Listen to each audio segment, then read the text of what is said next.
actually am going to confess this now for the first time, but I actually voted for Joe Biden because of you. Okay. Who are you going to vote for before me? Honestly, I wasn't sure I was going to vote for that. I wasn't sure what I was going to do. I wish that the Greens had gone with Jesse Ventura or something like that, but no, but I really didn't know that I could, with good conscience, vote for Joe Biden. And more importantly, someone like Kamala Harris. Right. And that's a big concern to me. Yeah, no, I definitely feel you. There's a definite authoritarian streak within that ticket, but not as bad as the authoritarian in the White House right now, though. Well, yeah, obvious. I mean, that goes without saying. Because where does someone like you fall on that? Because I know you're not partisan, and I know that you're not really part of that whole political circus, but I know that you have some serious concerns about Trump and his refusal to, peacefully transfer power, which is kind of very freaky, and people should, that's all sorts of red flags. And so, I mean, like, what do you do?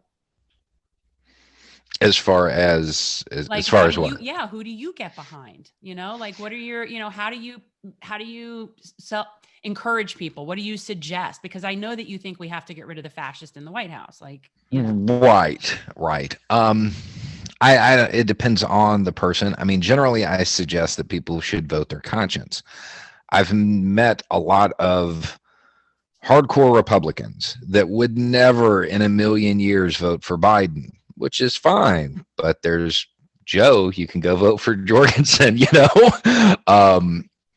my goal at the moment has literally just make sure that any move that is made is taking votes from Trump. Right. Right. As far as but Trump. Literally. Yeah. I mean, like really anybody. But then you also made a point that I really appreciated, which is he really needs to lose in a landslide. It really needs to be something that is overwhelming. And so because of that, I did feel a sense of, okay, my vote actually is going to matter in that, like this is a more the merrier type of situation. Yeah. And in Florida, it really might. I mean, it might, if there are enough people who were going to go green or stay home that showed up, even just an extra % or two, it could have a significant impact. Yeah. And for people who are not, viewers of my channel who are watching this, I'm not actually a big fan of Biden, but yes, nor am I. That was a very hard sort of choice. Like that wasn't easy. No. But I mean, between the alternatives, if I have to choose the person I'm going to be working against for the next 4 years, I would much rather it be Joe Biden than Donald Trump. So. Okay. So this is something sort of along those lines of Trump. And I will ask him that at some point. I will get to that. But you did an episode recently, which I loved so much. And I actually ended up posting it on my Facebook and like just really putting it out there. And it's something I always thought, where you said, like, if you were the president, the first thing you would do would be sit down on the floor and have every expert from every field and every person come in and just learn as much as you possibly can. You'd set aside 2 hours a day. And it's like, that's exactly what I would do. Like the idea of having access to that information is amazing. And then you said, like, anybody who leaves the Oval Office and they're not smarter after their amount of time there. And I don't remember exactly what you said, like if they didn't deserve that job or they just like, whatever, but that's something that I love about your show is the curiosity element. Yeah. I mean, that's a big part of it. I mean, my stance long-term is we're doing something that is a generational fight. I mean, not to plug the show, but I mean, that's really what it is. So we have to move people along, and it's going to take a while to get there. The easiest way to do that is with ideas and education, exposing people to new things. And I would suggest that the most successful presidents, those that accomplished the most, were the ones that were like, I know absolutely nothing about this topic. I need you to put together a team of people to sit down and explain this to me like I'm four. They didn't, they may have put up a front of knowing a lot in public, but once they were in the residence, they were like, yeah, I'm gonna need some help with this. Yeah. And speaking of that, like, so let me ask you, who's your favorite president? I know Uh, you're a huge history person. I, just because of his personality, I would probably say Teddy Roosevelt. Um, And my campaign, and Peter's sitting there going, because that's his favorite president. He's like, yeah, it's all Teddy Roosevelt. yeah, I mean, there's definitely some policy issues that we would have to work on, but as far as personality and the Yeah. way that he behaved, you know, that's he is definitely more my style. Well, you have to make sure that you're not offending white Southern voters. Well, I'm having dinner with a black guy at the White House.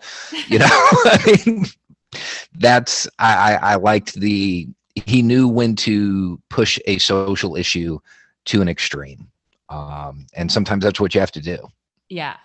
Yeah, I appreciate that. And I also, something I thought of about you, and it's something that I noticed that I felt during this campaign, and I see you very much in the same way, as you're this bridge between populations that wouldn't necessarily otherwise bridge. Like, that you are definitely somebody that can communicate very well between different demographics that might not otherwise listen to different types of viewpoints, and that's a gift. Like, that's a gift. And I appreciate that so much about you. But you seem to have an in with a community that a lot of people, especially progressives, would ever even think to address.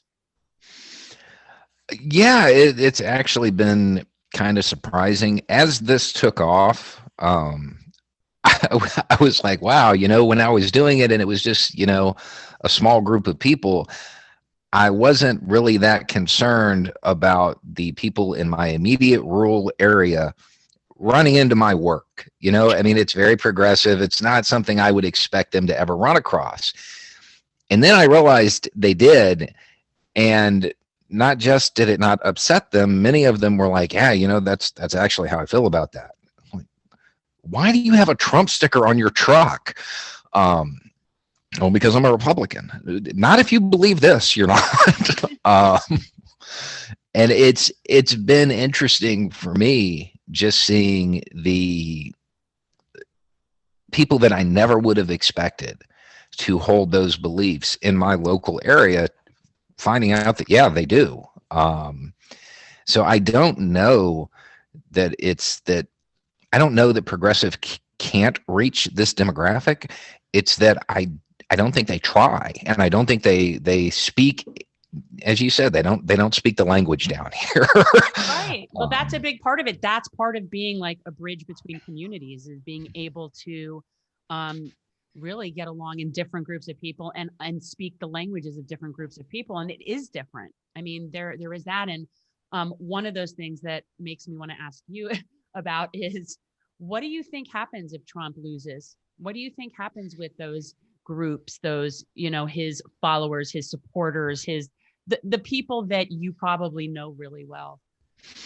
It's going to depend on how badly he loses. That's why, like, if it's a landslide, I think that's it. I think for the most part, it's over. I think they're going to realize these ideas are not going to be sustainable, and they'll probably walk back a lot of their statements from the past. If it's close, I could see them not.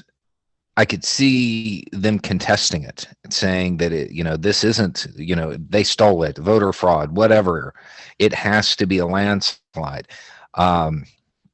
If he wins, I think it will embolden them, and I think that not so much in this area, because this area in particular has, because we're close to Destin and Panama City, there's a lot of progressive ideas, especially when it comes to race and stuff like that, that you're not actually going to find in like Alabama and Mississippi and the real deep South. So here, I don't know that it would be as much of a problem, but definitely when we're talking about the Deep South in general, it will embolden them. You'll see a lot more rhetoric. You'll see more Confederate flags, that sort of thing. But I You're not think the main picturing thing Armageddon. You're not picturing that. unless it is really close and the right set of circumstances presents, I don't see a lot of people going beyond what already exists, because I think most people understand that when they go out there and they do their little checkpoints and they're standing around with their rifle and everything, yeah, that looks cool and everything, but real life, most of them don't know what they're doing. And this has become very clear as this stuff has progressed, that when they encounter resistance, they tend to fold. When that resistance isn't just college kids with cans and it actually turns into shooting, they might decide, hey, this isn't really what we wanted. This was kind of a show of force. Okay, let's calm down. So if there is violence, I don't really foresee it being a lot. I think it would calm down pretty quickly, because it's all fun and games to think about it, but when it's people right next to you getting shot, you tend to wake up to the reality that this may not be the best way to solve our differences. Right. Maybe that's just wishful thinking on my part. No, I think that you're right. I kind of feel like there is a lot of more bark than there is bite. I think that it is a lot of posturing. And I think that, we're going to continue to see an increase in violence, I think, for different reasons at these different events. But I don't think it's going to be one en masse like group of, right-wing, supremacists coming out, to take over if Trump doesn't win. Like, I don't see that. I don't think so either. And I do think that I'm hoping for that landslide. And if that happens, I think this whole thing calms down very quickly. Yeah. This is why I ended up sucking it up and voting for Joe. Right. Why? Because you said something like that, and it's like I told you're like my Mr. Rogers. I mean, if you say I got to be a landslide, I got to vote for Joe. And I'm going to tell you, in the past year and a half, where people have been on my case about not committing to do that, I can't even begin to tell you the amount of heat I've taken running as a Democrat, but not being willing to, be yay Joe and go right in with Biden and all of that. And the fact that I did that because you said it was important, I'm just saying that's a big deal.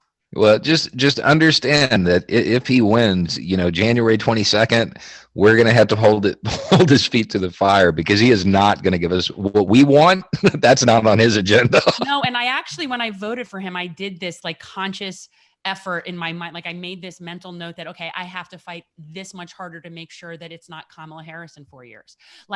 I cannot, we have to fight harder to make sure that they don't continue than we would actually if it's Trump. Because if it's Trump, I mean, who knows? We could all just be gone in 4 years and it won't really matter. But Biden will just keep everything just very status quo. And right. That's sleep.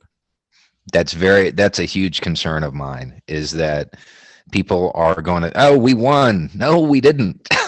No, we didn't win. This is a tourniquet. It's not closing the wound.